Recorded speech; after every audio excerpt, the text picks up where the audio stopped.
Very good. Rian, sa project mo naman sa GMA, sa Sangre, nagsimula ka na ba as Mitena? Yes.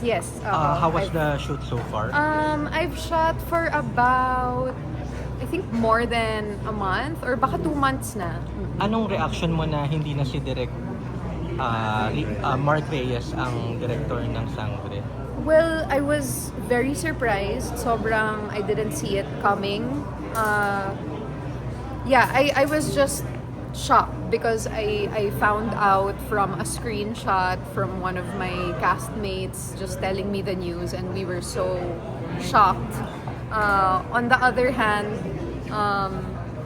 it's also very sad in a sentimental way because ever since naman this has been Direct Mark's baby.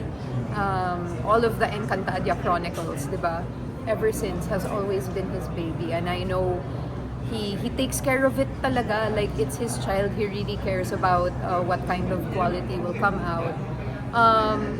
And then ayun, it's a mix of emotions kasi I trust in the network, I trust in my bosses, all of my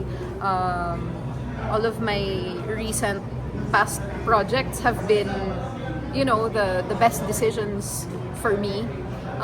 So I think, diba, with all of their experience, I think they have their reasons and they know what they're doing. Do you know the reason? No. Direct Mark's reason. No. Kausap mo siya? Hindi. Or text? No, actually, parang from this whole cast kasi, I'm the newest member. A lot of the cast who has been part of the other Encantadia Chronicles, you know, they know a little more, I guess. I was just surprised because I found out about it last week or the week before. Yung role mo dito is hindi siya special participation lang, kasama ka talaga? Yes, I'm the main kontrabida. Magkakasama kayo dito ni Solen as your twin sister? Yes. Eksena na ba kayo or nagkausap na ba kayo? Not yet. Well, we've been talking about this for like last year pa or something. We knew na about the plans to do Sangre. Hindi pa yata fully written pa yung script nun. Anong feeling na hanggang ngayon hindi pa rin siya na ipapalabas and hopefully 2025 may ipalabas na? I think all good things of good quality really takes time. So I never naman expected this to be one of those quick and easy projects. I knew that there was a lot of special effects involved, super duper giant cast, and then sa sobrang laki ng mga set namin, kulang ang isa o dalawang studio sa amin. We have so many multiple studios that we're shooting in. So this is all of the logistics that our production has to deal with, and that's why the wait is not over. Kailan na kayo taping days? Ay, hindi ko na mabilang because actually, I'm saying I probably shot for 1 or 2 months already. Tapos na, Hindi pa, no. Marami pa. 2 months ka pala. Oo. But I think the first to shoot from all of us was Bianca Umali. And she's been shooting like since last year pa. Kasi may di ba, may Earth na part? Yes. May Earth na part. Yun yung mga inunan. Inuna. Habang binibuild yung mga Yung set, set, kasi yes. nandun ako sa mundo ko eh. Yes. So habang binibuild yung mga set, Parang ito sinunod yung na first mong main kontrabida as far as I can recall, tama? yes. Anong adjustments mo from being always the protagonist, ikaw naman yung main antagonist? I've always naman, really, actually, hindi, gets ko na, parang, I introduce her as the kontrabida.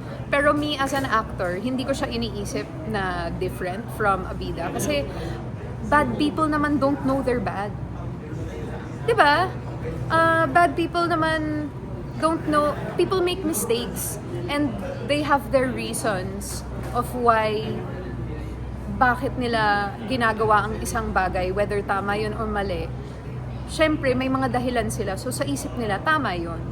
So, I think, yung pinaka-goal ko lang, I love getting mga offbeat, quirky, and lalo na yung mga difficult characters. Kasi, my mission is parang kung ganito siya ka-evil, paano siya maiintindihan ng tao? Parang I like to be the translator of the character na kahit whether good or bad, gusto ko naiintindihan siya nung tao. And so far, kasi in Royal Blood, I wasn't exactly a good guy either. But my goal talaga was to make her understandable. And last ko, impression sa bagong Apat na Sangre. Impressions, so far, sino pa ba yung... Sino na ba ang naka-eksena mo? Yung naka-eksena ko pa lang, si Faith, si Kelvin, pero parang tinginan lang gano'n. Si Bianca hindi mo pa na... Si Bianca hindi pa. Si Angel, may one scene na kami together. So actually, the shooting kasi it's really all logistical Yes. reasons. But